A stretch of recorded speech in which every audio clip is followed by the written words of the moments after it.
Hello, everyone out there in Facebook and YouTube land. Good evening. Welcome to the Issues Room here on Facebook and YouTube. This evening, we have a very, very important program here to discuss a lot of things regarding the situation in the country. Uh, a special guest who has political aspirant, rather aspiration, who is a presidential aspirant of a political party called the People's Liberation Party, and that party is now gaining momentum in Liberia. We understand. We're also going to be discussing the current state of affairs as presented by the political aspirant at the just ended Alger 7th Convention, and also his humanitarian work. Again, we welcome you. My name is Volcano Shelton. Let me bring in Moses Sandy, who is here in studio to play host to our guest, Dr. Daniel Cassell. Moses, what do you expect this conversation to sound like or go like? I expect this. I expect this discussion to be very informative, and Great. I hope that Dr. Cassell will come to tell Liberians why he thinks he's the best of all of the hopefuls, presidential hopefuls in Liberia. What the PLP, the People's Liberation Party, is all about. His own assessment of Liberia's current political situation, his humanitarian work. It's also my understanding that he runs a security firm in Liberia. We'll be delving into his life in Liberia, his life in the United States, to help our people make informed decisions. So I think we should now usher in our guest. In the meantime, I see Massa in the background. I'm hoping that we will bring her in studio, and hopefully she's able to connect. Massa, can you hear us? And are you there? It seems as though you are frozen right now, so we'll come back to you momentarily. In the meantime, we'll bring in our studio guest. But before we do that, I want to encourage all of you, our viewers and listeners, wherever you are all over the world, to begin to chat with us and let us know that you are in and paying attention because we're going to have a wonderful discussion here tonight. So I'm about to bring in our guest, our studio guest, Dr. Daniel Cassell. Welcome to the Issues Room. Your first time here in the Issues Room. In the Issues Room is where we discuss the things that matter, and we're here to discuss the things that matter, particularly in this case to Liberia. I just seen Samuel Wambo say he's on. Namiento Brown is on, and some people are coming in. Maybe they were waiting to see Dr. Cassell come in so that they can believe that we have him here as our guest. I will go back to Masa and see if I can add her And I in again. can Uh, hear you Masa, guys. um, uh, Massa is not on. can you hear us? You're kind of freezing, Masa. She is. Yeah. So we'll bring you back once we Yeah, get stuff. yeah. I think we But I should can hear continue. you. Come again. I think we Can can you hear us? continue with Dr. Cassell. Massa, you're freezing. Yeah, All that's right. So let me get the ball rolling here. Dr. yeah. Castro, um, you are. I mean, the main crust of why you are involved in Liberia right now, and the news is trending over the last year or two since you've gotten your face on the political scene in Liberia. It has to do with your quest for the presidency. Is that true? Because a lot of people don't know you like that. Some people think that you are an humanitarian. Some people calling you the walking ATM and all of that, and they think that you're throwing dollars out there to the people and so forth. But did you come to the scene actually because you want to be president of Liberia? Well, I thank you for having me on your show. It is an honor to be here. And whatever opportunity that I have to speak with my fellow Liberian, I embrace it wholeheartedly. Uh, so I want to greet every Liberian within the diaspora and at home watching this show tonight. Um, to begin by answering your question, I did not take upon myself to say I wanted to vie for the highest office in the land. As a humble servant of the Most High God, I follow instructions. When I was first sent back to Liberia, my initial instruction was to serve in a humanitarian role, which I've done effectively. So I've now become a politician by virtue of being the vision bearer of the People's Liberation Party. And that wish has to be changed in our country. It's systemic, it's cultural, it's intergenerational, and it's spiritual. And it requires the gavel of the executive branch, to make that effect. And so I believe strongly, or I'm of the strongest conviction, that is why God has used me to be in this path or to vie for the highest office. Given that as an individual, as a private citizen, I can only impact so many Liberians' lives. But the plague, the societal ills that we are experiencing in the country, it has to be changed systemically. And that requires political policies which going to align, which going to give way, which going to trigger economic policies. Come in, Moses. Yeah, so Dr. Cassell, right now as we speak to you, you are being monitored globally. And there are a lot of people who don't know who Daniel Cassell is. If you could just give us a little bit of a background about yourself. Who is Dr. Cassell, your upbringing, where you were born, and why you think you make a good candidate for the presidency? Thank you for that question, Sure. Mr. Sandy. Mhm. Well, my name is Dr. Daniel E. Cassell. My late father, Edward Cassell, and my mother, my beautiful mother, who is still alive, Mistress Esther Cassell, who lives in Atlanta, Georgia. They are both from Lofa County. My grandfather came out of Laulazu, so he has the Loma ethnic background, and he built his own town in Baloma. And my mother hailed from Balahun, which is Kolahun district. And so they both are from Lofa County. So I'm 100% Lofian, mixed up with both Loma and Bandi. I was born in Monrovia, Montserrat County, Maternity Center, on January 8th, 1966. I went to demonstration because we had lived in PHP while my father was alive. And soon thereafter, when I turned 8, when we moved to Gaza, is when my father met his early demise. He passed away very young. He had just trained and became certified as a pilot. And so that's when he passed away. And since then, it was my mother, a young widow, and 6 of us, four boys and 2 girls. And so times were very difficult, sometimes not knowing where the next meal was going to come from. Even going to school, being able to finish high school, it has been the grace of God through humanitarian gesture and assistance from clergymen, churches, and other folks who knew our family. So that's how life was growing up. And so a lot of needs of mine and my siblings were met because we didn't have it. And so that early childhood experience, has sparked a burning desire in me. And so growing up, I wanted to do the best that I could be in everything that I did. And so up to this very day, that has become a part of me.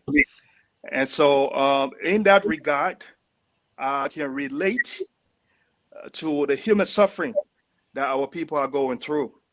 Going to bed hungry. A lot of our citizens not having means of going to school. Our mothers, a lot of them who are widows, not knowing how they're going to be able to take care of their families. So these are the early childhood experiences of mine, which have resonated in my mind and spirit deeply, that has served, or that has cultivated my outlook in life, in giving back, because my number one prayer to God is the higher He lifts me up, I should never forget, or I should always remember the people that are down, who are traveling the road that I once traveled. So when I do what I do, is because it's not because I have, it's because I care and I've been there and I can relate to the human suffering, that our people are going through. Uh, uh, Before 2020, there was little that we knew about Daniel Cassell, and today your name resonates with a lot of people. It's also our understanding that you are indeed a trained mental health specialist. You want to talk about that a little bit? Yes, I have over 25 years of experience in the field. I started off as a therapeutic staff support in Philadelphia, went on to becoming a mobile therapist and then behavior specialist consultant, throughout the state of Philadelphia. And later on, when I got my master's, my second master's in psychology, health psychology slash behavior medicine from North Central University. Then that enabled me to gain licensure as a professional counselor. So I had my private practice in Pennsylvania. Then I applied to the state of New Jersey, and I became approved as a provider for the child behavior health department. So that's how I started within the state of New Jersey, providing intensive in-home and community services. That's an agent-based program, and I'm still a provider today. And then thereafter, as I continue my schooling, later became a doctor, and I got a second master's in public health. And my dissertation is published. The title is Childhood Traumatic Experiences and Adolescent Adaptive Functioning, utilizing the psychosocial development of Erik Erikson. And so that's how I've contributed to the mental health industry, which in the state of, which in the United States. Yes, because I've been in both private practice, and now I own and operate two distinct agencies, and between the both of them, I own and operate 7 locations, outpatient mental health, as well as addiction services treatment clinics. Let me comment quick since Moses led to this pathway regarding your practitioner background in the field of Mm-hmm. mental health. We've had series of conversation regarding the mental health epidemic in Liberia. You on the grounds, you know what's trending. Our young people who should be taking the helm of leadership are now what they call zogos. They're in squalors and hideouts and places that are dilapidated, or they're doing drugs. And I'm hearing that they go for the fluorescence within the fluorescence light bulb to use the smoke.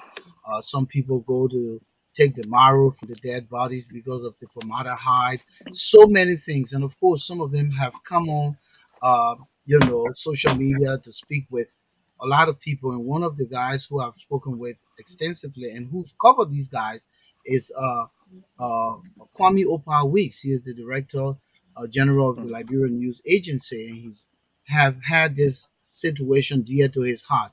You are aspiring for the highest office. Will you pay attention to this population? Because again, a lot of our youth. And is this surprising to you?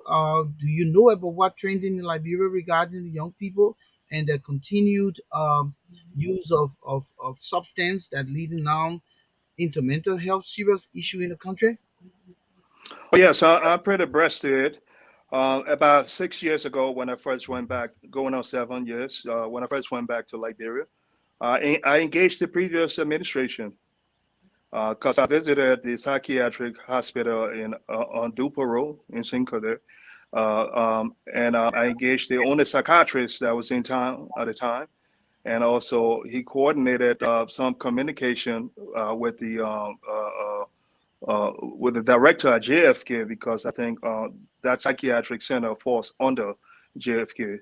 And the response that I got was unfavorable because they thought I was looking for a job and they asked me to submit my resume, whereby I wanted to sit with them to see how best I could lend my expertise, and other support to buttress the government or to be able to come up with intervention, nationwide intervention.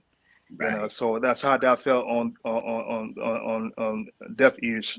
And the same thing in the current administration. A few years ago, through an insider within our party, try to engage some higher ranking members of the current CDC administration. I think it was Koji's office, because that's one of the things they promised the Liberian people who voted for them. These folks that they are considering as Zogo, that they have classified, in a very negative fashion, and not Zogos. They are the product of the history of our country. They have been traumatized. What you see, is surface behavior. Okay, people turn to addiction as a means of soothing the deep-seated pain, traumatic pain. A lot of our population are suffering from complex trauma. The war that we have gone through over a decade, do you think the people of Liberia are okay? Those who witness it, those who were exposed to it firsthand, those who participated in it, they are only acting and pretending to be functional. For those who are working and in authority and in governmental positions and have money, so for those who are poor and don't have means of being able to sustain themselves, that has furthered them into a debilitating state. And they are the ones that now society has considered as Zogos. That's very sad that we have perpetuated these crimes, in society, and it has affected our citizens. And then we are castigating them instead of trying to come together and help them. So it has failed in those two instances where I could have lended my support to government. So what But I'm trying to do. could you think about doing it in your own private space? Yes, that's exactly where I was coming. But for based on my expertise, addiction, there are three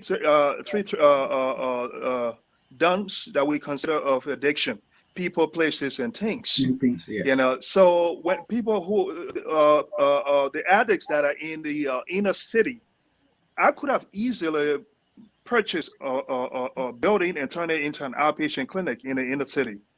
But that's going to be counterproductive because it's within the environment.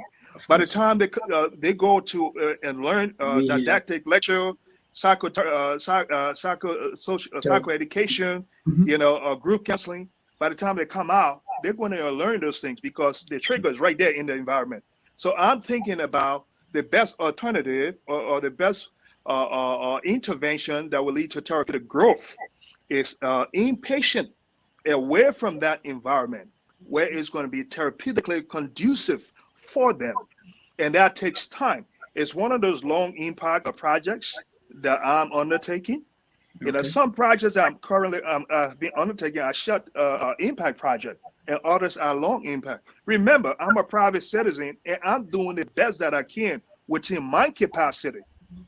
Okay. If we were all thinking the same and meant well for our people, in our country, those who have the authority, those who are in government, they're supposed to embrace the experts and bring them on board and say, let's solve our country, because that would be considered as nationalism and as patriotism. But they're not doing it. They're not even prioritizing it. Do you think they care? Thank They you, don't Dr. care. Cassell. Let me try to bring in Massa at So, this so time. Dr. Massa, Moses, let me Yeah. see. Massa, are you connected? Yes, I am. Can you guys hear me? Yes, we can hear you. Do you have a question for I've Dr. been on Cassell? I've been on the whole while from the moment he was backstage. I don't know how you guys were not hearing me, but anyway, technology always remains our Achilles heels. Sorry, Good evening, Massa. Dr. Sorry. Cassell. Yes, Good evening, welcome to Massa. the show. Thank you. Thank you for Welcome to having the me. show again, and it's good to meet your acquaintance.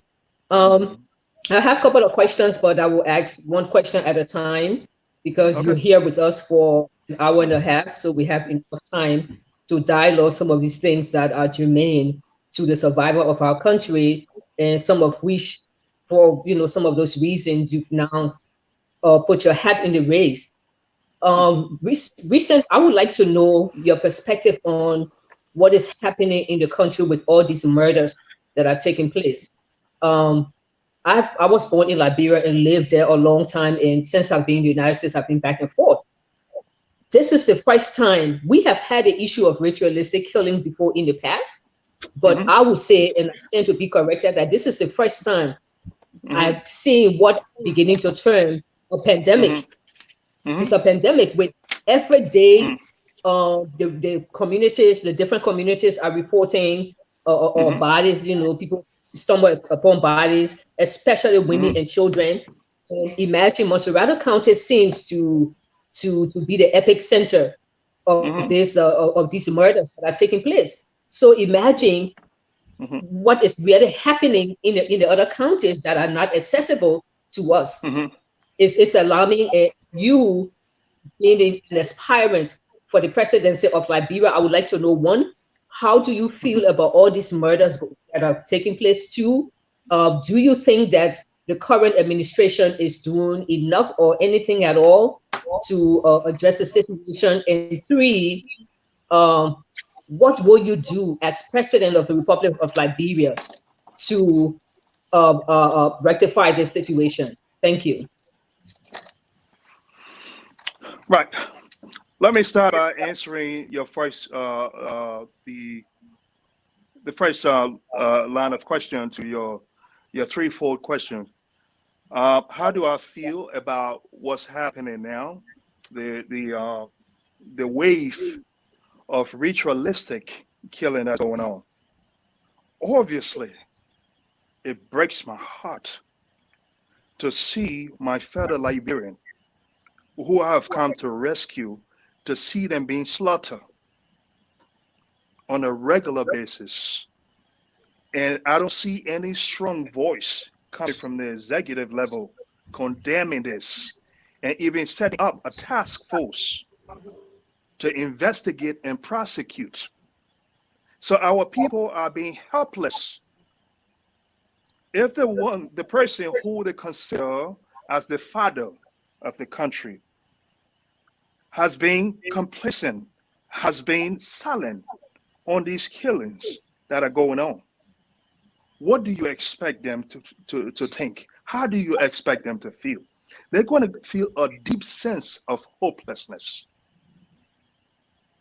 And there's nothing worse than that. We all know those are one of the trademarks of clinical depression. When a person feels hopeless, it means they're just giving up on life. Obviously. They're just willing to die. They're going to start thinking, the next person could be me. In a civilized society, in the 21st century, this is what's happening. And we're supposed to be okay with as a nation. I condemn that. And I'm going to send out a strong statement, a strong press statement in condemnation of the systemic, malicious, ritualistic killing. What has that? Where has that taken us? What has that brought us as a society? That's the belief system That's the way that some feel that they're going to ascend to power. But that's murder. And people should be prosecuted for that. So under my watch, it is very apparent that these things not going to be happening, because I don't believe in that. It's barbaric, to say the least. So the outside world is going to look at us as a barbaric society, as a barbaric country. Those who are in charge, are they condemning it? What are they doing about it to curtail it or to prevent it? The public health and the safety of the nation is the responsibility of the government. They should do more. I have yet to see that. And you just struck a point, and I was going to come in. Please. Yeah. Volcano, please. Volcano, go ahead. Hold on. I just want it's a follow-up to my question. Dr. Cassell didn't answer my last question. Please, sir, if you become president of Liberia, what will you do to address this situation? Yes, Massa. A leader sets the tone. For me, I'm a strong and first advocate of the less fortunate. These people that are being victimized, the families that are being victimized, they feel that they don't have a voice. It's not the rich people kids that are being killed. It's not those in government kids that are being killed. It's not the minister kids or families that are being killed. They're the poor and innocent people who are helpless. And based on my track record, I hold people in position accountable for how to treat their ornament. So that in itself will tell you this nonsense ain't going to happen under my watch. I'm going to make sure that people are held accountable for discrimination, for violation of human rights. All right, let me come in quick here, Moses. Someone just wrote, and the person writes, the name is D.C. Wilson. He said, Massa Washington, we had killings in Liberia before. The issue here is this government is not fighting crime on a higher level. We had many killings for ritualistic purposes from time immemorial in Liberia. It's not a strange phenomenon. I was born right in Liberia, and we know the story very well. But he just said that this government is not fighting crime at a higher level. Dr. Cassell? Is that true? Yes, the thing. It said because some of these things were happening at a different intensity, so it's okay to happen now. Is that the implication of that question? It almost sounds like he's justifying it, right? Pretty much. That's what the person is trying to justify. But that's a reinforcement. You know, when the perpetrators hear these kind of things, they think that people are cheering them up. They think that these folks are part of their cheerleading squad. And that is so wrong. So these people who are not perpetrating, but who are defending this action, they are also contributing to what's happening. Okay. So it is wrong. Whether it's he trying to agree to the fact that the current administration is not doing enough. I mean, that is very apparent that the current administration is not doing enough in terms of security, because the commander-in-chief once stated that people should get CCTV in order to protect themselves. For most of our folks who are unemployed, you know, who cannot even afford 2 meals, let alone one. You know, some of them can't even afford 1 meal a day. You asking them to invest in CCTV. Where is that going to come from? When people hear that, then that's only going to add to their sense of hopelessness. Yeah, so, Dr. Cassell, you have spoken a lot. You seem to have a profound understanding of the situation in Liberia. Now, let's look at you as a politician, as a hopeful for the presidency. And I would like for us to begin with your political party. The People's Liberation Party, PLP. Why you guys chose to name yourself People's Liberation Party? Who are you liberating? And from what are you liberating the people from? Yeah, who are you liberating and what are you liberating them from? From abject poverty, Okay. from discrimination, Okay. from murders, Okay. unexplained and unaccounted for murder, Mhm. murders that are not prosecuted, Yeah. and just the harsh reality of the living condition that our people are going through, Okay. so it's to liberate them and to set their mind free, from thinking that it's okay, around electionary period, to accept a bag of rice and sell your vote. To think that you don't have to fight to secure the future of the next generation. To be an active participant in the democratic process, of your country, so that tomorrow, as history judges, out of us, everyone is going to give account of what they have done, to contribute to the change. So in terms of the meaning of liberation, I did not choose that. Just how I did not choose myself to come into politics, you know, because I've never been into politics before. But do Okay. I have a sound understanding, of organization, of management, of business? Yes, yes, I do. And so, and that's the mindset that we need in the body of politics now, because the politicians, most of them, do not bring this. I bring corporate politics into the body of politics in Liberia, and based on my expertise, my experience in my private life, and my success story, that's a clear indication that should be used to predict, future outcome under my watch, because Okay. I've turned nothing into something, that have become a dynasty. Compare that to the politicians prior to them going into politics. The primary reason why they go into politics, is for employment. That's not the case here. And secondarily, and of more, even more importance, is the fact that they go into politics to amass illegal wealth very quickly. For me, that's not the case. God has blessed me, and I've been a blessing to our country and our people. So for me, it's about restoring the dignity. For me, it's about legacy. Bringing about the needed changes that our people have been longing for in their lives. Where the less fortunate, the disenfranchised, the marginalized, they will have a voice. The women, how they are being violated, that they will have a say, and their rights will be protected.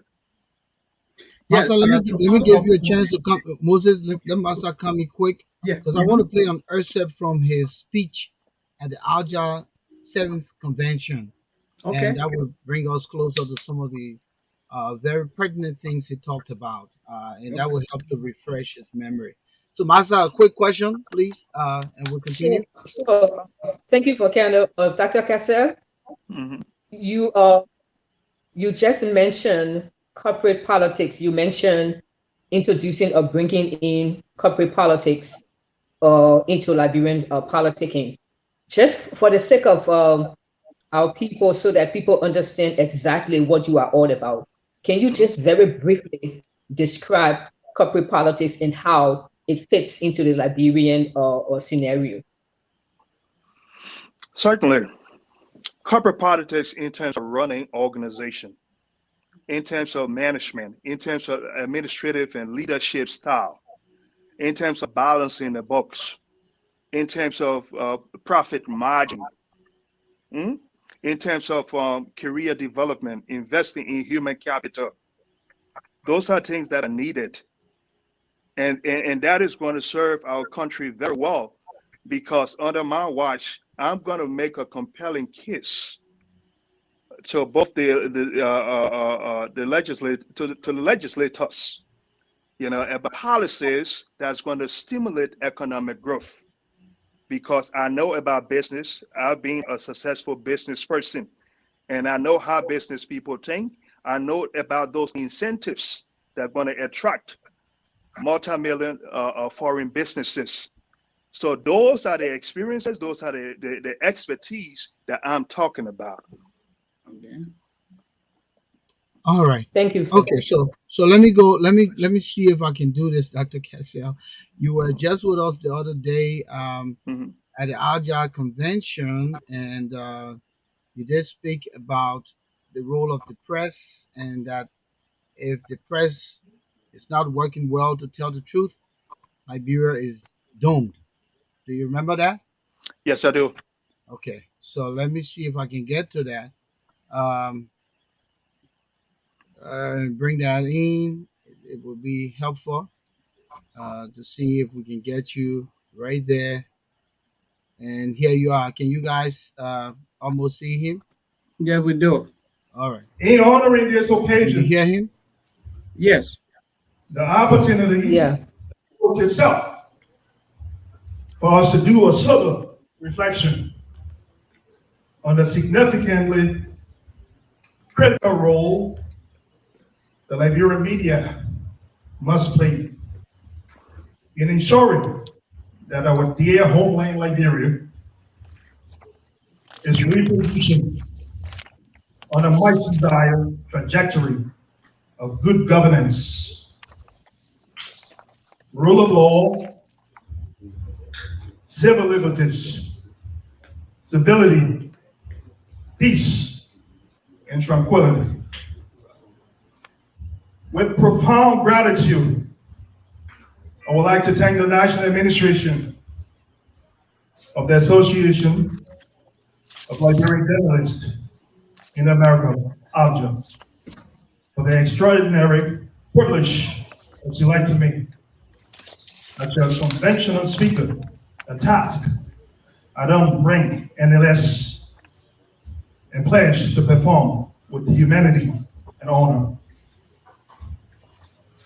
Distinguished colleagues of ALJA, your 2021 National Convention is being executed under the theme, The Quest for an Independent, Sustainable, and Ethical Media in Liberia.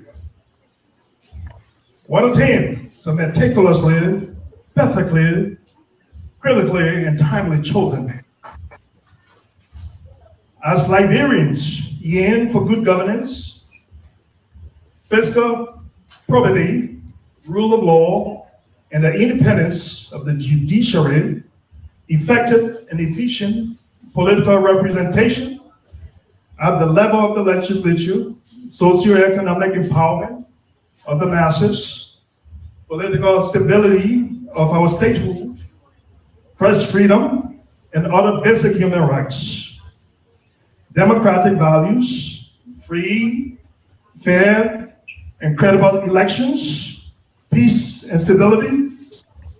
The role of the Liberian media is not only essential, as we often hear, but incredibly indispensable.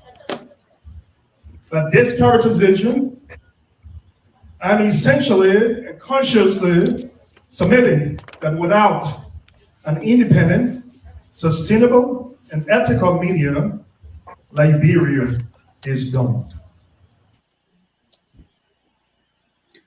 Yes. So, that was powerful. Liberia is doomed. Moses, you want to tap in? Yeah, I just want to ask Dr. Cassell, why you think without a credible and independent media, Liberia's future is doomed? How do you explain that, Dr. Cassell? This is how I would explain that. The role of the media is very critical Absolutely. because society turns to the media to absorb information, to digest information. They rely on the media to give them, to educate them, to give them a sense of understanding, a sense of direction. Okay. So if that is skewed or if that is biased, then what do you expect? That's going to be misleading. That's going to be misinforming the public. So they are the gatekeepers between the events that are unfolding in the society, between the events that are unfolding and the public and the citizens out there. So they have that responsibility to tell the truth. But if they provide alternative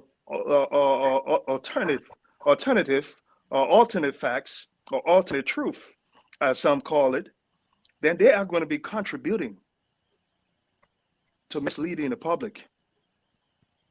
And wherever that the misleading information ends up in terms of the outcome of society, then they are also contributing in that endeavor. So when one goes into a profession, one has to think critically about the responsibility, the ethical responsibility, the moral responsibility that comes along with it. I'm a psychologist. I'm a licensed professional counselor. I have to uphold the highest standard within the profession. For instance, when it comes to confidentiality, when it comes to protecting clients, their rights, when it comes to how you the circumstances under which you have to breach information if the client talks about killing themselves or hurting themselves or someone else. So if in our profession, and some of you are in the healthcare profession, the helping profession as well, and we all know that we sing in the same song, we have the same understanding. It's about time that the body of the journalism profession also adapt that, because then they'll be held to the highest standard. They're going to be more believable. They're going to be more trustworthy, and they're going to be more authentic. So information is not a thing, but the source of information, that's the pivoting point. So yes. Let me come in, Moses. If I can just, Moses. Quickly, I just wanted to follow up within Dr. Cassell. If I could just quickly ask you, you reside in Liberia. Is the Liberian media believable? And the statement that I want to clarify that we have, and I even said this in my statement, which is published, at home in the African magazine or online, as well as in Ghana. I give a lot of praises, and accolades to the media. But the emphasis that was placed on a handful of folks, the bad apples, who are whining and dining with government officials, and taking bribes, to skew stories, to kill stories, along those lines. They are the ones I'm talking about. It's not the entire media. No, the media, I consider media as an ally. I consider media, as a friendly foe. It's just a few. Even in our profession, we have some bad therapists. We have some bad mental health workers, and at the end of the day, they do get prosecuted. Some of them end up losing their licenses. But is that the case for the media? There's no reprimand. So perhaps the media needs to be paid. Things have to be revamped, and I truly would like to work with the media to do so. Where there are standards, there are clearly established standards and ethical codes, that they will be held accountable for. But at the same time, their livelihood, their wages should be increased, because when you pay people decently, you hold them accountable to certain standard that they have to maintain, and there are consequences also, that comes along with violating those standards. Thank you, Dr. Cassell. We've reached the intermission. 45 minutes now in this interview. We just want to reiterate that if you're watching wherever you are, Facebook, YouTube, this is the Issues Room, and we have Dr. Daniel Cassell of the People's Liberation Party of Liberia here in studios with us tonight. He's discussing his quest for the presidency, looking at some of the issues in the country, covering the press, covering mental health, and so forth. And we have a long way to go. We'll open the lines at 8 o'clock to give you, our viewers, the opportunity to just dabble in the conversation here tonight. You also can put your post or chat within the chat room, and we'll look at some of those chats. We quickly want to welcome Samuel Wambo, Namiento Brown, Cassell Pekin, and I'm not sure if that's your Pekin, but it says Cassell Pekin, Albert Moore, Say, my begin, yeah. Vitus Alvin, Euphrates Shelton, Mapla Nikia, Precious Carolyn Smith, Florence Stiller. We also want to welcome D. C. Wilson, and David Banito, Kalifala Despora Kroma, who is watching all the way from Liberia, and Gabe Tucker watching from Texas. Share the link, invite a friend, so we all can hear what Dr. Cassell has for us tonight. Don't forget the issues room is on Tuesday at 7 p.m. and on Friday at 7 p.m. The host of the issues room, Volcano Shelton, Moses Sandy, and Massa Washington. We're privileged to have Dr. Cassell in studio with us tonight, and we're discussing the things that matter. Dr. Cassell, let me just come in before I go back to my colleagues. Um, we've heard that you uh, I don't know if it's the right term to use, fired your former campaign chairman, and that has been going on, party chairman, and that has been trending in news, and I believe he's spoken. And we also hear that you have hired someone else, and I believe the name is it Tape or Tapodo. Um, and there are also hearsay that this person is connected to you in a special way, and to some extent, it presents some degree of conflict of interest. Could you just elaborate clearly? I don't know what they mean by the person is connected to you in a special way, and why did you fire your former campaign chairperson? And this is not to put you on the spot, but again, I'm sure you're aware of what's happening and how the news going, because people want to be careful about who is Daniel Cassell. Is he one of those guys just going around with a hammer and just knocking down walls? So make clarification here tonight for us. Well, yeah, thank you for bringing that up, and I want to have the opportunity to address that.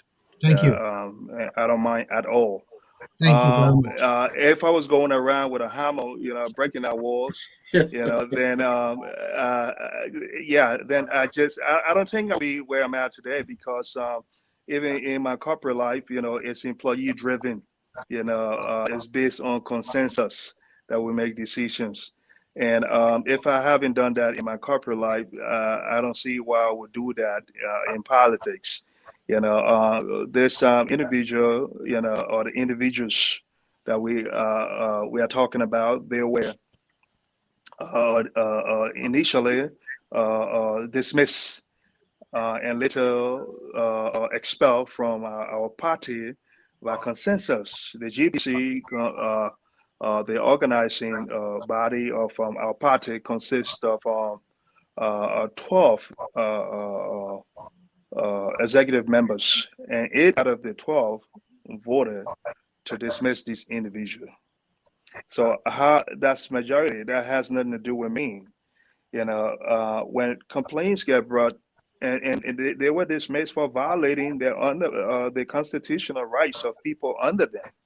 And these are the same thing we are talking about. And as someone who is the political leader, and tomorrow I'm aspiring to become president, I'm to uphold the law, in terms of protecting, those who are being violated, those who are being discriminated against. So when it reaches me, then I will convey the GPC meeting and say, what does the law say about this? What's on the book? So that's what's going to happen. We're going to go according to what the law says. If someone is engaging, as these individuals have been, engaged in systemic violation of the constitutional rights of others, and removing them and handpicking, engaging in nepotism, and what have you, and setting up their cells, to circumvent their interests. I'm not going to have that. Or I'm not going to sit by and don't make sure that wants these complaints or bury these complaints because what they are executive members. No, I have one set of rules for everyone. It doesn't matter whether you're my mom, you're my pa, you're my cousin, you're my friend, or I don't know you. All of the people I'm advocating for, I don't know them. I don't have to know them. I came for all Liberians. I don't see tribe. I don't see religion. I don't see sex or gender.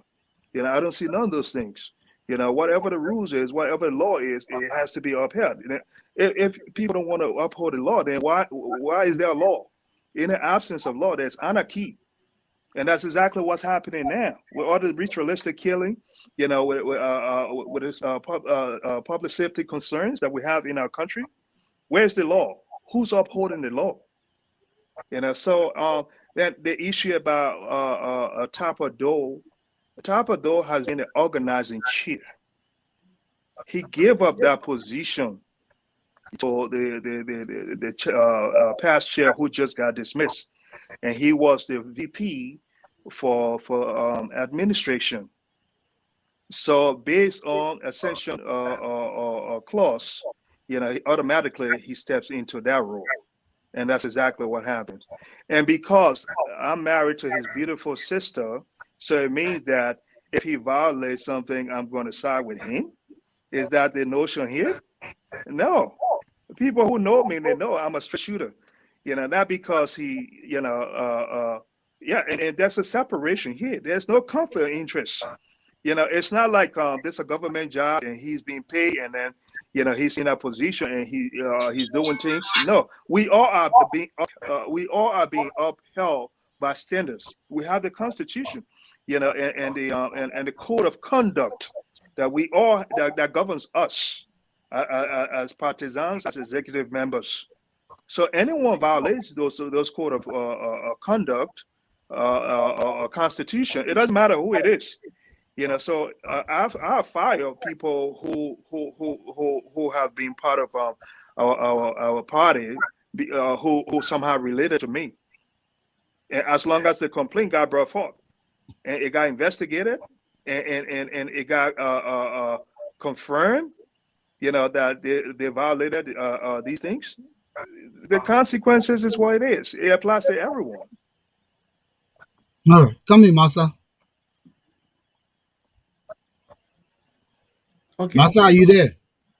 Dr. Cassell, Yes, Massa. Yes, can you hear me? Yes, I can. Can you hear me? Yes, Massa, I can. I heard. Mhm. Yeah, Dr. Cassell, you are from Lofa County, and also the former Vice President of Liberia, Ambassador Joseph Boyka, is also from Lofa County. So does this pose a challenge to your own chances in your campaign? B, how do you think this is going to play out for the people of Lofa County? Now the loyalty has to be split between the two sons. And my second question, because I know my colleagues, have questions. My second question is, the PLP is the People's Liberation Party is, of course, an opposition party, but we have several opposition parties rather. Now we have this vocal opposition bloc called the CPP. My question to you is, what is the relationship with the CPP? Because you guys are all opposition, and what's the perspective on what is happening now within the CPP, if I may ask? Thank you.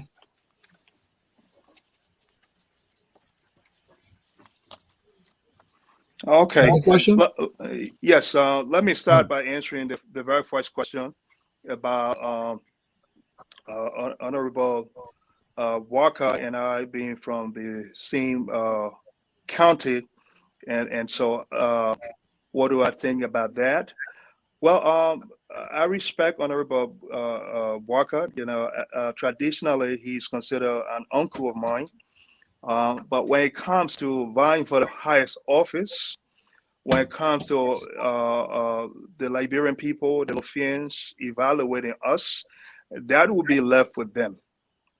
Let them be the ones to make that decision and determine or decide who's going to put up the fairest of fight for them, who's going to make that difference, who's going to bring the changes that they long been waiting for in their lives, who's going to bring development to the county and to our country at large, and who's going to empower our people and who's going to transform their lives. I would prefer, for my works to speak for itself, and for the citizens to be the ones to make that decision. And I have no reservation that they are going to make that decision in due time, and they are going to make the right decision for the right one among us. The second, my response to the second question, which states, what's my relationship with the PPP and what's my perspective? My relationship. Is the CPP. CPP the coalition of political parties or something? Yeah, that's what I said. What's my relationship with the CPP? That's the first part of the question. I do not understand when Massa stated, what's my relationship? As a politician and as a mature professional, I try to reach out, to acquaint myself or to engage other politicians, as I have done graciously to Honorable Walker. So I'm open to meeting other politicians, as I have done to some others in the past. So because we all are vying for the highest office of the land, and yes, that's the commonality that we all have. But in terms of the motivation, it may be different in terms of who's the best person to get the job done, based on track record, and who is needed at this point in time, given that recycle politicians have failed our country. Now it's the time for a new breed of politicians who are pragmatic, and not those who just rely on rhetorics, but those who have tangibles to deliver. So the Liberian people are going to make that clear distinction, because yes, PLP has come, with a spirit of enlightenment to open the eyes and the minds of the Liberian people, so that they will be able to make the right informed decision, that's going to impact their lives for the better. My perspective about a PPP, CPP. What do you make of what is happening? He understands the question. He knows that the infighting. I was getting there about a perspective. Well, it's unfortunate. Once I was asked this question on Spoon, if I would join the CPP, and my response was, no, I do not deal with chaos. I'm a very structured, disciplined, and organized individual and professional. So it's not to mouth them. I just wish that they would get their acts together. But what they are displaying currently, is telling the Liberian people that these are not mature adults. If they are not mature to handle the in-house fights, how can they handle the conflict within our country?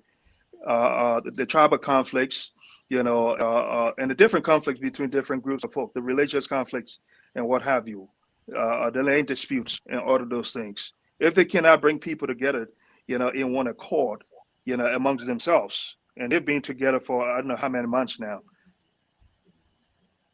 is that going to be indicative of them being able to handle the affairs of this country, which are so complex tomorrow? So let the Liberian people be the judge, because what's happening now, no one is being a true adult in terms of the handling of it. It seems like they're into this batching match, and that's pretty much what's happening. And for me, that's not my style, and I would never partake in something like that. So in terms of joining the CPP, no, I have a party, I'm a vision bearer, I'm a leader. So people will join me. I won't join people. You know, people join PLP, PLP won't join people. Just before Moses coming, Moses, let me throw this question ahead quick. I was coming whether you were going to merge, and the reason why I'm going to ask this question because the political atmosphere in Liberia requires coming out of pocket, and it seems as though you've been coming out of pocket. It appears that your pocket is very deep, because you know the needs of Liberians in the political landscape. People want to be satisfied now. They're not looking at the future. People want to see you bringing trucks of bag of rice. People want to see you bringing a lot of stuff to them, to be able to campaign for you. But some of those things are what I would call superficial. And Yes. Liberian politics is deep and is driven by finance, especially when you are almost a no name. And I'm not seeing it in a derogatory way, Oh no, but I'm seeing it in the fact that the guy who is now in power, Mr. Weah, he came to the presidency on popularity. Daniel Cassell has to build popularity, has to build following. How much money do you have to continue this fight? Because I've seen some guy who came with money and then fell by the wayside. If you're not going to merge, because merging will bring resources together. It's just my thought. What do you think? Now, there's a difference between merging versus joining. Okay. Right? All right. Yeah. And I've often stated this, that I'm open to discussing and the possibility of the PLP forming a collaboration with other political parties, but it has to be based on the terms, right? And also, too, if we should merge in such in those terms, should have certain so as to prevent some of these things from happening, because all of these fights is about who's going to be the leader, and it's all about power struggle, and what have you, So yeah, and that's the part that I resent, and we're just not going to be a part of that, But in terms of being open to collaboration, we are open, and also let me say this though, not because this is unprecedented. It hasn't happened in the history of politics in Liberia, so it means it won't happen at all. That one party can win, not because it never happened before, so it won't happen. Everyone's destiny is not the same. Let's all remember that PLP has brought about a paradigm shift in about politics in Liberia. Period. Our style of politicking is different. It's about impacting the lives of our people. It's about tangible. It's about being real. Because their style, the old school style of politics, is being deceptive, being deceitful, being a traitor, being a backstabber, lying to people, to get over and what have you. And this is what has gotten our people in the condition that they are currently in. This is what has gotten our country to be underdeveloped after all of these years, and despite the resources that we have in our country. So the old and recycled politicians are the ones that have failed us. That is clear and simple. Now we need a new breed. We need someone who has what it takes. Business, is what's needed to run our country. Someone who knows, who has been there and done that. Someone who has a track record, not because they've been in politics for long. So that makes politics got no age.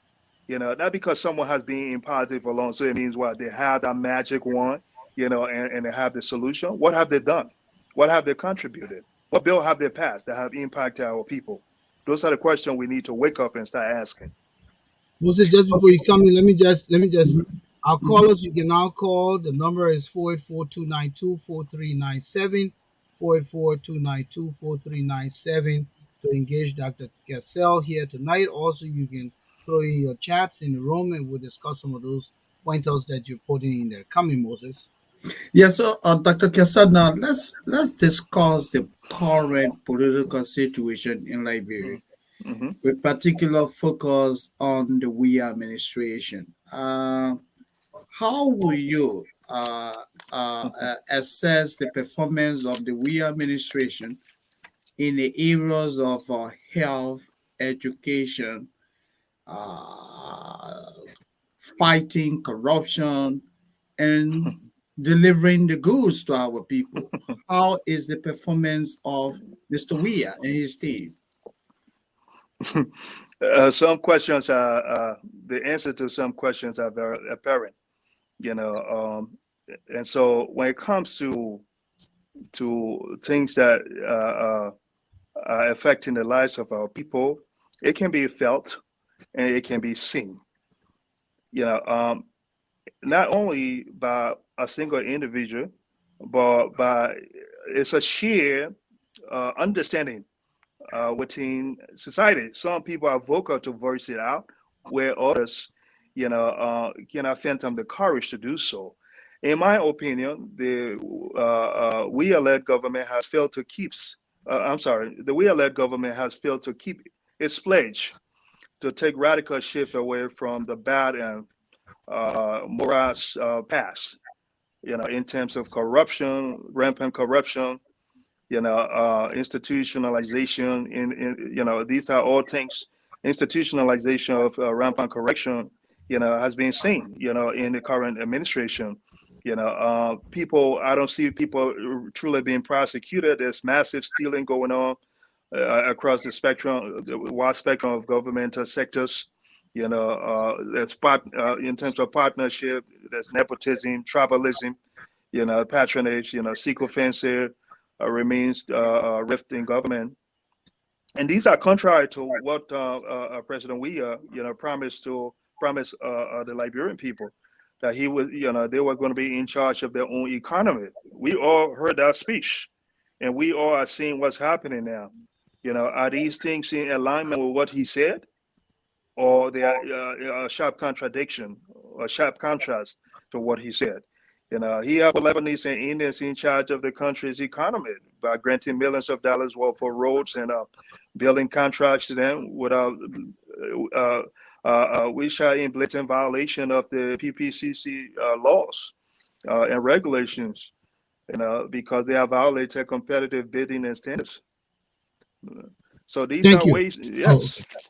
All right, we have a caller on the line. The caller is caller. Are you there? The name is it Precious Smith? Yeah, it's Precious Smith. All right, Can and you all hear me? yeah, we can hear you. You guys can hear her, right? Okay. Yes. Mm-hmm. Yes. Yeah, Dr. Cassell can hear you. Where are you calling from, and what's your contribution or question? I'm calling from Maryland, Wyoming. Okay, you're calling from Wyoming. All right, what's your question? So, Dr. Cassell, my question about pretty much three questions I'm trying to pose in one. I came on kind of 30 minutes into this podcast, so I'm not sure you may have answered this question. The first question is, what inspired you to run for the highest office in Liberia? And as a leader, how would you describe your mission statement, so to speak? Because as we go as a leader, you have to be precise and clear.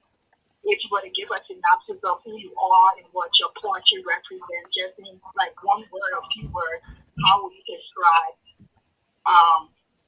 your mission for Liberia, or your goal for Liberia? All right. Lastly, the last question is, considering the political framework in Liberia, I must confess, I don't know you seem like a new guy on the block. How well do you understand that political framework? That the mindset of the people is you have to prove yourself. And let me use Alexander coming as an example. When he first went, to run, the people said, "This is not your time. This is boycott time or perform time." And going with that logic, you're coming new on the new kid on the block. How realistic is what you're running for? Let's be a little fast now, because the question is getting a little too long. We got other callers calling in. I just ended the question. All right. Thank you. Okay, he understands it. It's fine. All right. Thank you. Dr. Cassell? Yes. I think and I think you covered. Let us not dwell on long answers, because you covered your. Yes. Yeah, most yes. of those things were covered. Very good. Yeah. Exactly. I thank the lady for her question. my response to the first question, what inspired me to run for the high office? My inspiration comes from above.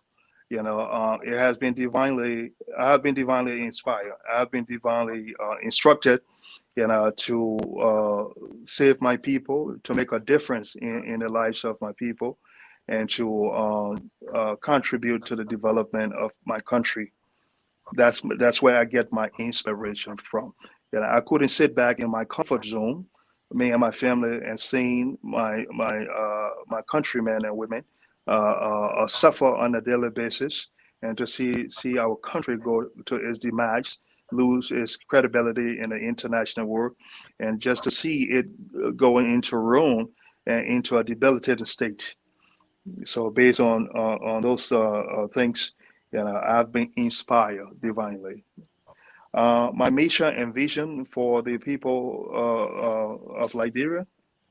Well, the vision of the People's Liberation Party is to transform the lives of our citizens from abject poverty through diversity, inclusivity of the marginalized and disenfranchised and disabled, and all other minority groups. Women, in the discussions of our national issues and in the decision making and the nation building process of our country.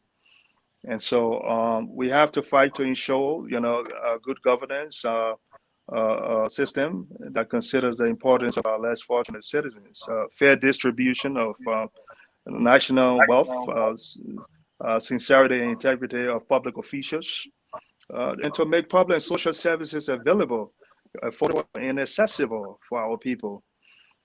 Okay, so those are the mission and vision on which the People's Liberation Party has been established.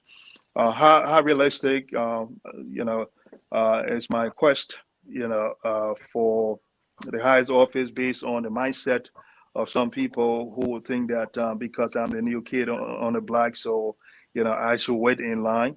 That's the old order of politicking, and that's the mentality. And you know why they think like that? Because if they were nationalistic and patriotic, they would think about who's the best person, that would get the job done, that will improve the lives of our people, and that will also develop our country. But if they're going to say it should be based on the age which a person has been, how long a person has been in politics, despite the longevity and the emptiness in terms of transforming the lives of our people and contributing to the development of our country, then that in itself should tell the Liberian people that we have to wake up from that fog, because that old mentality is what has gotten us in the current state.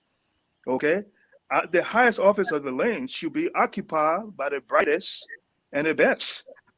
Someone who is willing to work the hardest for our people to transform it. Someone who is a unifier. Someone who can serve as a sacrificial lamb. Not someone who's a self-serving. By the time they get in there, the luxury, the lifestyle they never enjoyed before, they want to enjoy it. And you should look at their lifestyle. You should look at them before they enter politics. When a person is broke and you give them power, what do you think the first thing they're going to try to do? They're going to try to steal. They're going to try to steal. They're going to try to normalize stealing. And that's exactly what's happening. And some of the guys could consider themselves big boys and what have you. For me, I have no honor and respect for thieves, because the country resources is being looted and stolen.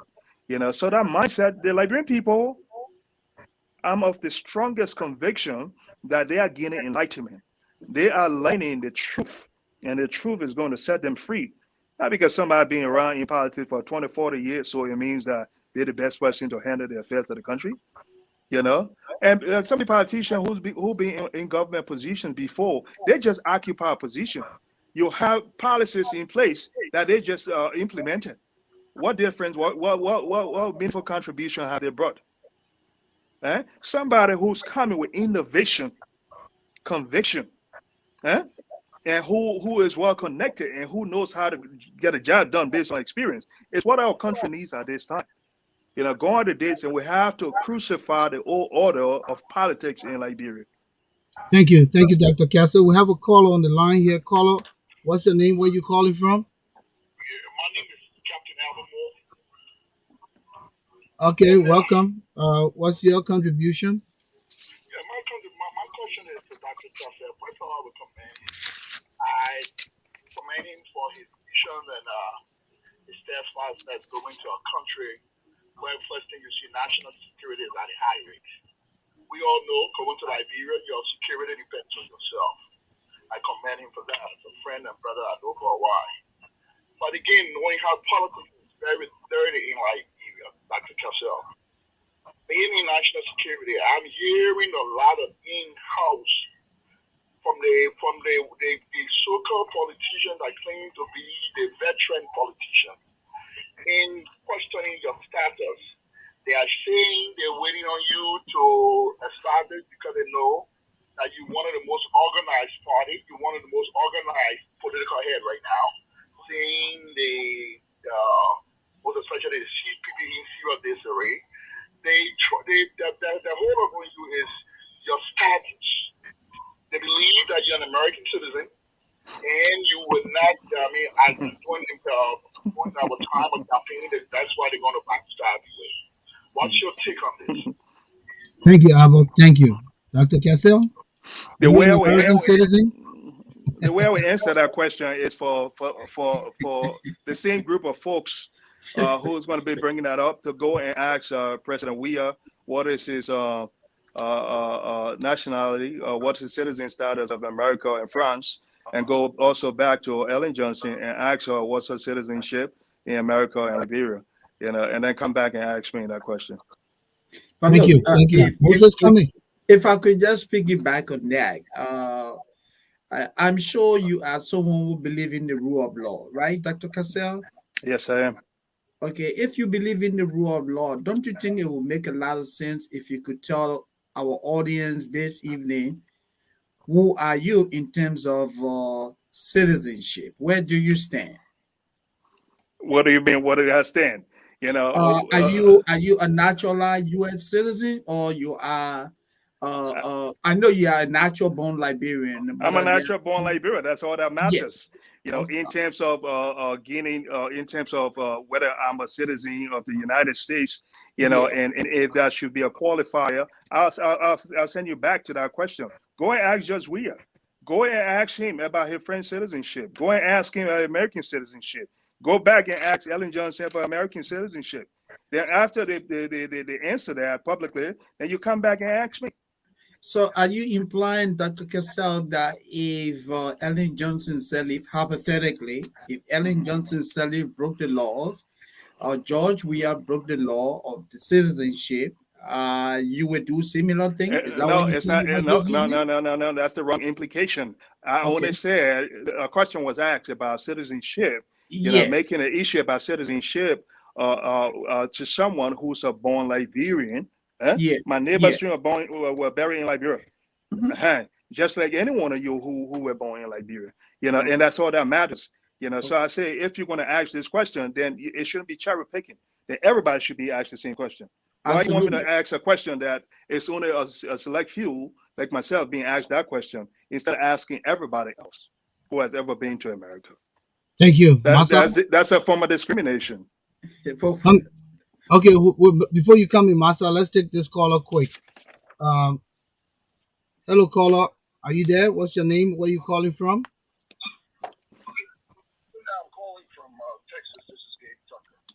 Gabe Tucker calling from Texas. What's your question? Let's make it a little fast because we're running out of time. Okay, my question is to Mr. Cassell. Politics in Liberia is a numbers game. You need to form coalition to unseat the incumbent, as Mr. Alex Cummings was forced to do. It's almost impossible to do it alone. So my question is, who will he align himself with? Thank you. Dr. Cassell, who will you align yourself with if you were to do a merger? And I know you say it's hypothetical at this time. I would turn the question around and say, who wants to come in line with me?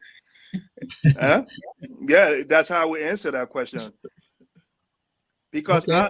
I'm attracting, I'm setting a leadership example. And I'm exemplifying good leadership, accountability, transparency, good governance, in how I administer affairs. So that should be attractive to others. Do I see anyone in the CPP who are exemplifying similar behaviors as I am? That should attract me to go and align with them? They need to be rescued, right? All right, Massa. Okay. Yeah. Why? Thank you. Hello. Yeah, Massa. Yeah. Let's Go ahead. move We're fast. watching. We're Thank you We're listening. running so out of much, time. Dr. Cass, for Mhm. yes. Go ahead. We're listening to you. Yes, did he just say? Yeah, but I was trying to speak and then you interrupted. So Dr. Cassell, thank you so much for Mhm. your candor in answering our questions. I really Mhm. appreciate it. Mhm. In the issues room, we want to discuss those critical issues that are out there. They may not Mhm. necessarily be our opinion or what we think, but we Mhm. will, as trained journalists, all of us are trained journalists, and we will ask the questions that our people have been asking. And Mhm. but thank you so much. I just wanted to say Mhm. thank you for being candid in answering our questions. My pleasure. Yeah. All And right, let's go to the line quick. We have a caller, and then we'll be closing the line. Let's take this last caller, okay? sure. All right, caller, are you there? What's your name? Where you calling from? Yeah, I'm currently calling from Delaware, United States. My name is Sanusi M. Keita, a resident of the JJY community in Danville. Okay. Good afternoon, Dr. Cassell.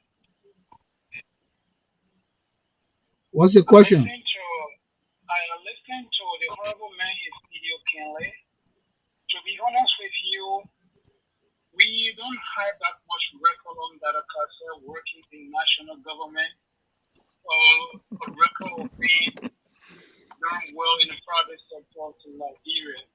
But all we know, he lived chunks of his life in the United States. And now he's coming back in Liberia like other politicians that come from overseas to run for public office. What would be the difference between Igor Cassell and others that just came like him, one? Number two, we are not aware of Dr. Cassell having experience in politics or getting involved with national government in the past. Can we trust him as a populace to give the country to him? Thank you, Sanusi Keita, again calling from Delaware, the first state of America. Thank you. Thank you. Dr. Cassell, there you go. Yes. To answer that question, I thank that caller for the question. It seems like that's the mindset of a good number of people to judge, based on being in prior governmental position. And I think I alluded to that earlier on, that for some of those who have worked in government, they have only gone into a place that is already structured and set up with policies that they have to implement. That's so easy.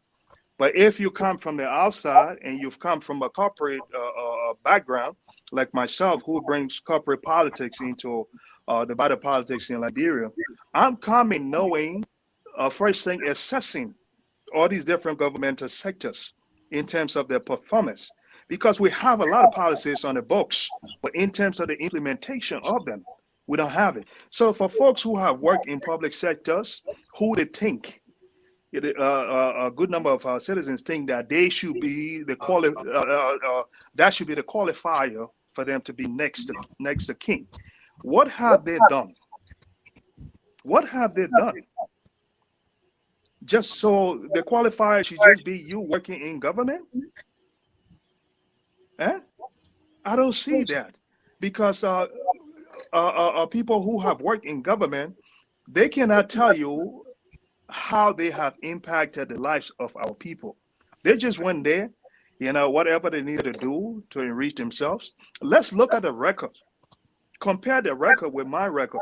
Though I haven't been in Liberia for as long as some of them, the short time that I've been in Liberia.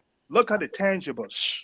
Look at the number of impact that I've had on our citizens. Scholarships, contributing to the healthcare sectors, contributing to roads development, hiring, creating employment. So all of those things should be discounted. We should just look for somebody who been in government for a long time. And that's what I say. And you see, we need to get away from that mindset. I think a lot of it has to do with the fact that most of our people are not educated. They just think say somebody who been in government for a long time, they know how to get a job done. They just want a government job, so they stick to it. They became complacent. They just pushing paper, passing paper around. What kind of impactful, meaningful contribution have they made to the lives of our people? I think that's how we should all be evaluated. How have we contributed to changing the lives, the living condition of our people, and developing our country? What are the tangibles? Pound for pound, let them compare my tangible with their tangible. Let's see who's really contributing to the Liberian society.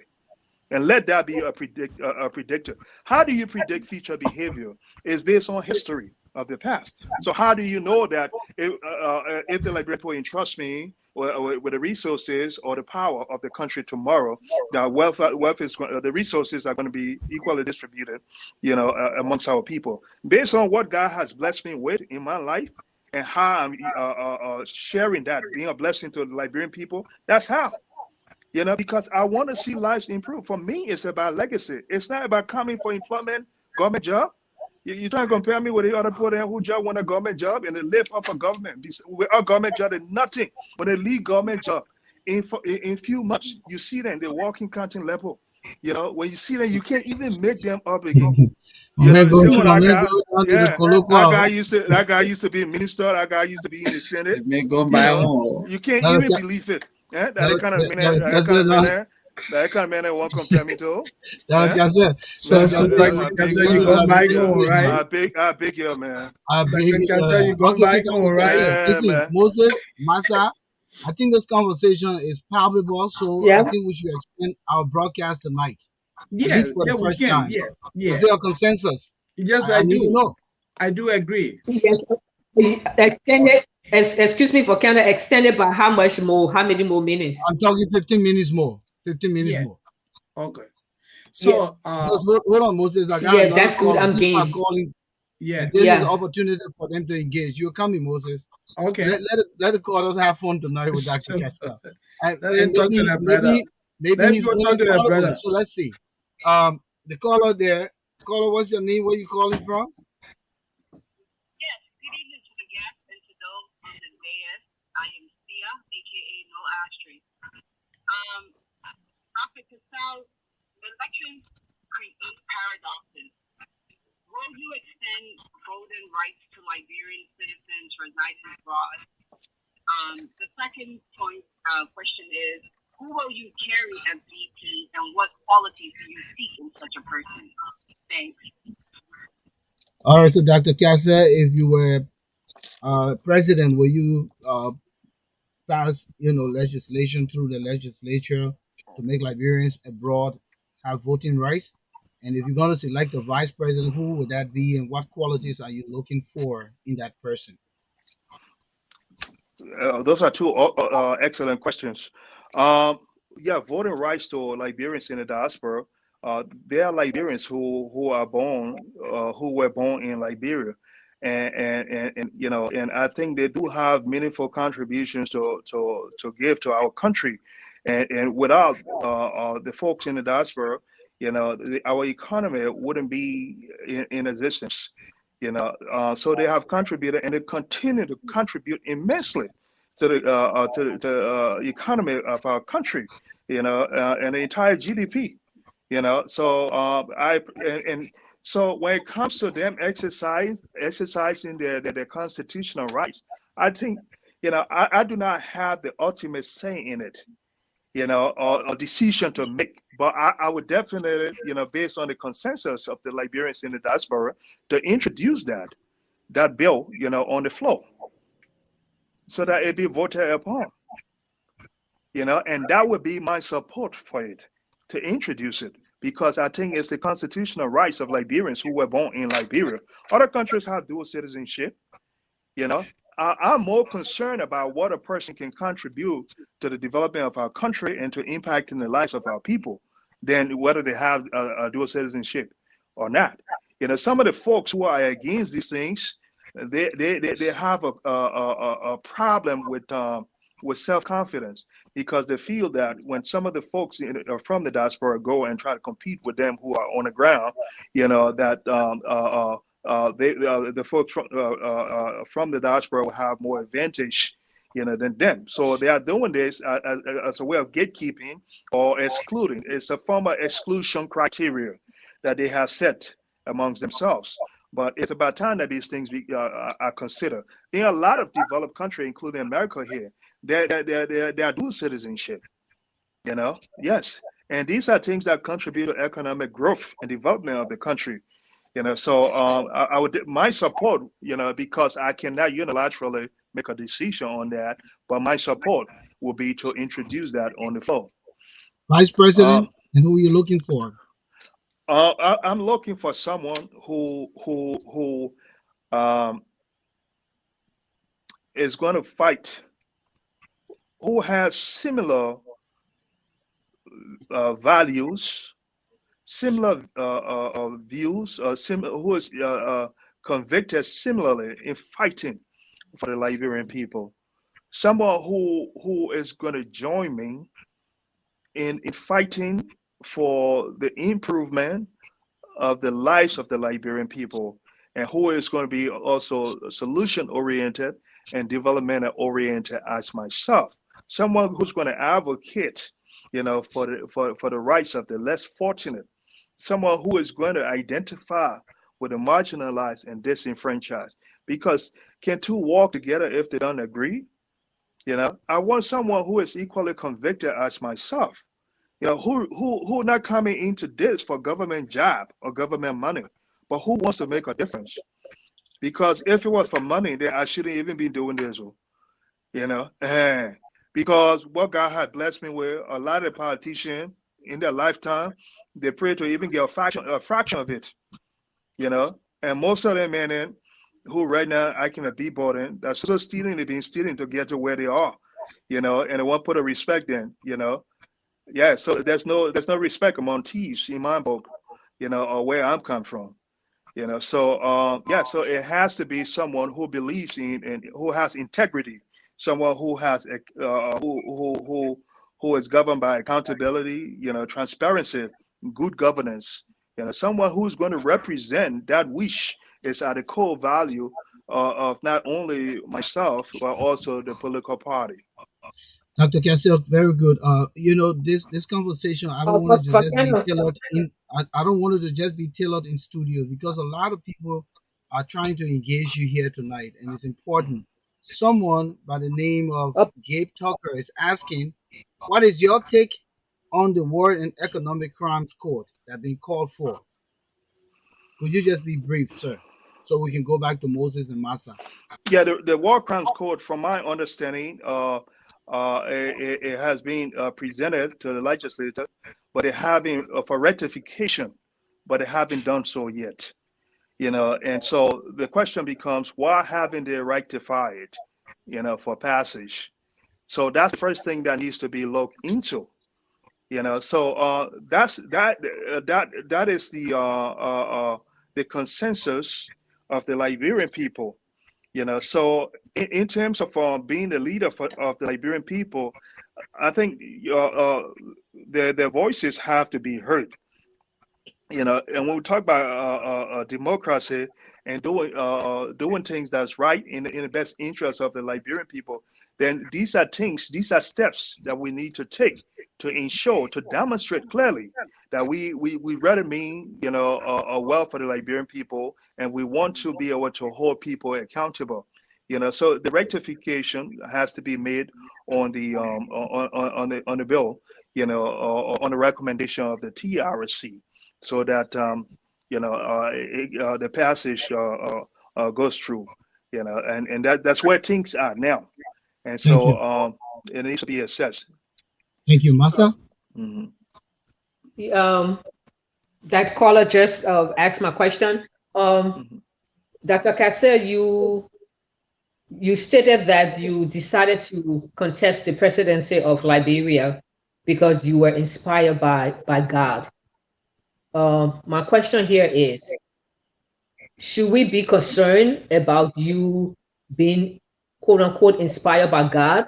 The reason I'm asking the question is because we've seen in the distant past and then the most recent past Mhm. where people were doing things because they were inspired by God. And Mhm. and some of those things were not good things.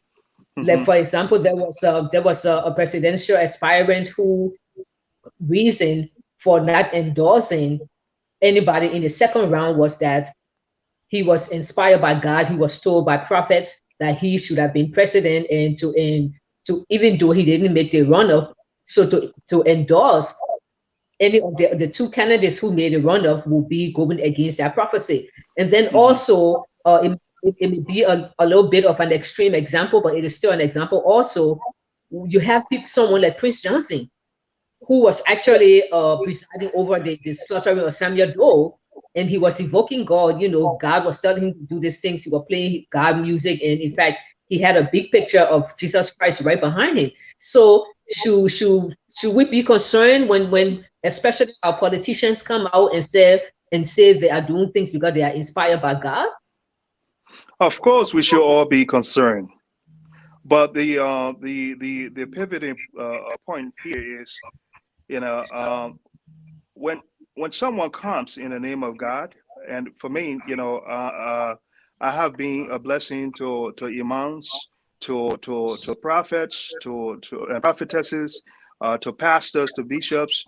They all come in the name of God, and I accept them as such. But here's the thing: by their fruits you shall know them. So whether it's me or others, touch the spirit. Pray for the spirit of discernment. You will get to know. Because even Satan, has professed. Lucifer was one of the best angels in heaven, and he was casted down.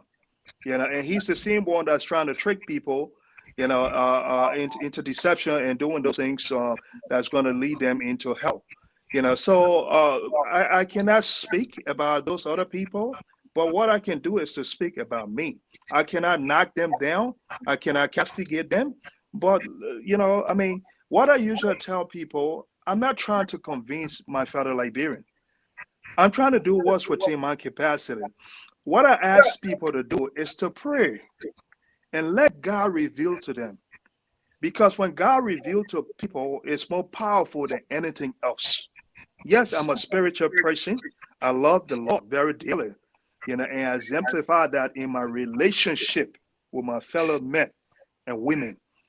That's how I show that I love the Lord. Not because I'm saying this. I can say anything, that I feel that the people want to hear to gain sympathy. But if I don't exemplify those behavior, it's for nothing. So action speaks louder than word. So if somebody has Jesus Christ picture in the background and is slaughtering someone, then they said they love the Lord. I mean, come on now, isn't the evidence clear? You know, isn't the evidence clear? So even a demon, said calls the name of Jesus, but there's a difference. Which Jesus you call him upon? Jesus Christ of Nazareth, Son of David, Son of Mary. There's a difference.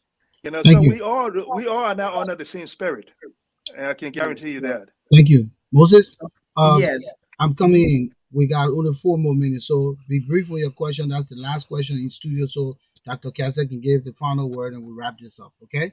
Yeah, I would just like for Dr. Cassell to speak to us a bit about his humanitarian work. Dr. Cassell, your foundation and your security firm. You want to speak a little bit on that?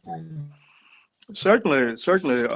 Yeah, the security firm was established several years ago, and that's under the foundation, that Cassell's foundation.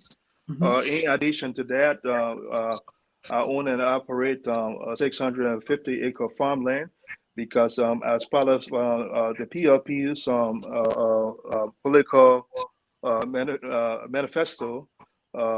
manifesto principles, agriculture is one of the ways that we want to move this country forward. And so, and that's another way I've contributed to creating employment. A lot of times when I'm asked the question, how many people have I employed and how many people have I assisted, I understated. And I was corrected by my staffers, recently about the understating of how many people on my scholarship. The last time I said maybe around 500, but it's over 2,000. So they just need to compile these things for me, because when I help people, I don't keep count. But in politics, and for the record to speak for itself, they have to do that for me, to keep record and give it to me, so that when coming on show like this, I can have those things. And I have several people on the farm. I'm also heavily invested in real estate. I'm in the healthcare through donations and other stuff. But the security, looking at the compromised security system in our country, it was one of my initial ways of contributing, to strengthen the security in our country, and also to creating employment. So currently, we have, I think, over close to 100 folks on the security within the Kenyan security force that are established, and they are paid much more than even the Liberian National Police. Some of them are paid like 5-10 times more than Liberian National Police. Okay. All right, Dr. Cassell, thank you so much for coming in studios tonight. We appreciate your time with us. We had to extend the time. I mean, we can continue because people are still begging me. They want the questions heard. I'd like to give a parting statement, if you don't mind, because that was more that's what on I'm security. about to tell you now. Oh, So okay, just as a parting statement, I was not holding you any longer, but I just want to tell you how important this discussion was, and hopefully you will come back to expand further. All right? So, yes, certainly. What's your parting words? Well, my parting words is to all Liberians in the diaspora and back home, is to let them know that it's about time that we take a new look, at who to govern our country. Look at the affairs of our country right now in terms of the poor governance, in terms of the poor reality of the economic turmoil our country is in terms of the public safety, state of anarchy that our people are going through. Now people are being slaughtered, and you have these old politicians who are doing nothing to condemn these things, who are even contributing and reinforcing these things. So now is the time that we have to look outside the box and be able to choose someone who's truly going to fight for the rights of our people and going to contribute to the development of our country. And it has to be based on track record, not necessarily track record from being in government position and just living off of government, but track record in terms of someone who has been getting the job done and someone who is impacting the lives of our people on the ground. Someone, it's not how long you've been, but how well have you contributed to the lives of the Liberian people, through the tangibles that that our Liberian people can see and feel, and through the contribution. So I just want to thank you all, your listening audience, for hearing me out today. I want to thank you for the invitation on your show, and I look forward to more. The time is never enough to explain, the great things that we have in store for our people, and the great things, and to talk about the great things that we continue to do across our country. And because we are not limited to any one county, we are in the entire all of the counties. And matter of fact, we were recently down in the southeastern region, River Says and Sino. The roads are deplorable. The roads are deplorable. One of the things that Monrovia is Liberia, and I was being attacked on your show the last time when I was speaking about the issues. When it comes to the issues of the Liberian people, that's my fight. I would go there. It doesn't matter who, and your other guest who was making remarks. Not this show. It's not the show, Dr. Cassell. No, this is not the this issues show. room. Okay. Yeah, right. Right. It had to be somewhere else. No, it was at the Agile program. Okay. So now, okay. Yeah, I'm talking about facts. and he tried to provide alternate truth. Like the people on the ground, like people over here in the diaspora, what's going on. And I'm sure you guys even heard about it, the wave of ritualistic killing. When you're in position to make a difference, and let people see the difference that you're making. You don't try not to do anything and try to spin lies and cover up. It means that you don't care. Thank you, sir. It was good having you. And again, the invitation will be extended in the future to bring you back. And I'm sure more trending issues in Liberia will be very significant to talk about. And we're looking forward to bringing you back. Again, thanks so much for availing yourself. We hope you kept good company with us tonight. I did. It's my pleasure and humble honor. I thank you all, and keep up the good works. Okay. Yes. And if there's any way we can work together, I'm a supporter. I extended the invitation on Olive Branch. Yeah. And in all honesty, I'm one of the best supporter of the media. Okay. The same gentleman was saying that the media do stuff for me for free. No, I patronize the media. I patronize it. I'm one of their highest patron. It's talking about the media does something free. The people need money, need help. Now the government want to usually people and on Kato and order. I hope y'all get that donation that was made. I don't know how long that's going to take before y'all get that donation. Thank you. All right. Thank you all. Massa, thank you. Okay, thank you, Dr. Cassell. It was nice talking to you. Thank you. And good luck. All right. Thanks. Thanks for the time, Dr. Cassell. It was a pleasure having you. Okay, my pleasure and honor. Okay, bye. Ladies, gentlemen, let's do a quick analysis and then wrap this up. What do you make of Dr. Cassell and the things he talked about? I think he spoke well. He responded well to the questions that we put to him. He seems to have a profound understanding of the situation in Liberia, especially in the area of mental health. That is what he does for living. So he has a better grasp of what is impacting the lives of our young people in that country and what needs to be done to salvage the situation. Yeah. I think he knows Liberia. Yeah, I definitely like his confidence. He's a very confident guy. And I think from his performance here tonight, I think that confidence comes against the background that he's knowledgeable, much more above average. He's knowledgeable about a lot of things that should be happening for Liberia, a lot of good things, and then also the country's condition. But then again, so many persons, who were supposed to be knowledgeable and who we thought meant well when they get there is something different. So, but definitely he's someone to look out for. I hope the Liberian people will have an open mind and moving as they go on. But definitely, I would love for us to engage in some more.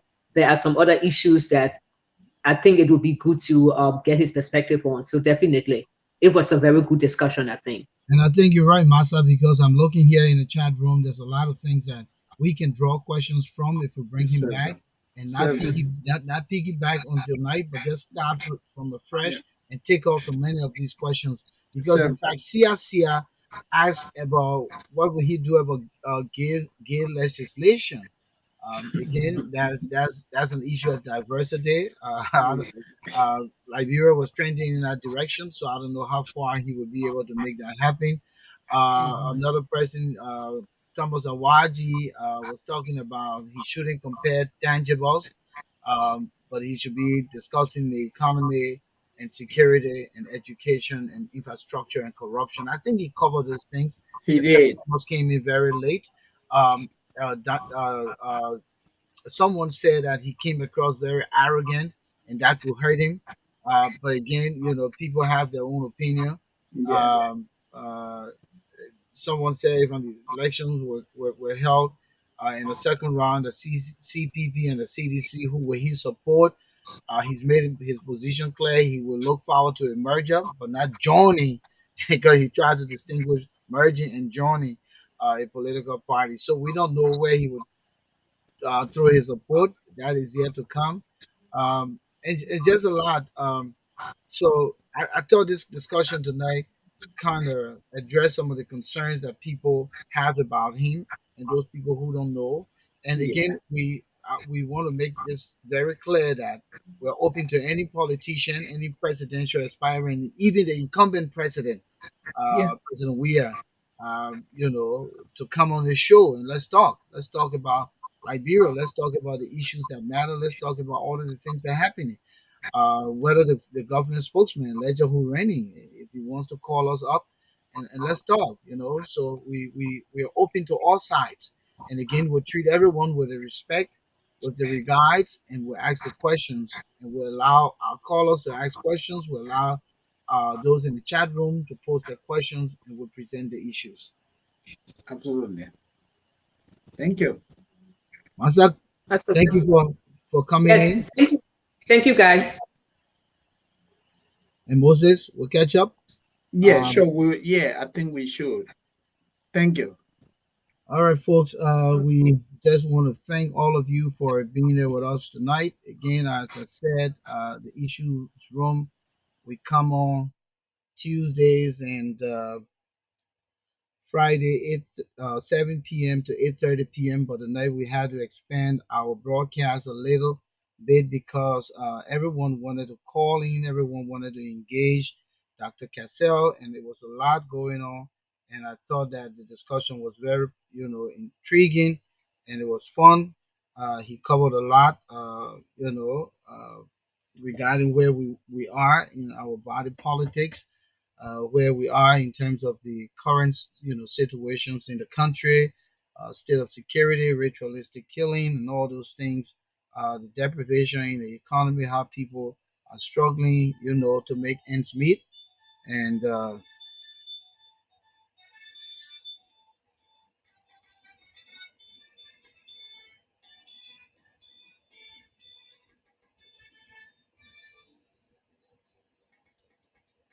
we'll be back here on Friday with another edition of the Issues Room. Please join us, share the link, continue to invite a friend, uh, create an opportunity for more followings. Again, we say thank you for watching, and we'll be back here on Friday with another edition of the Issues Room. Volcano Shelton, Moses Washington, and Moses Sandy and Massa Washington bidding you farewell tonight. Thanks for being there.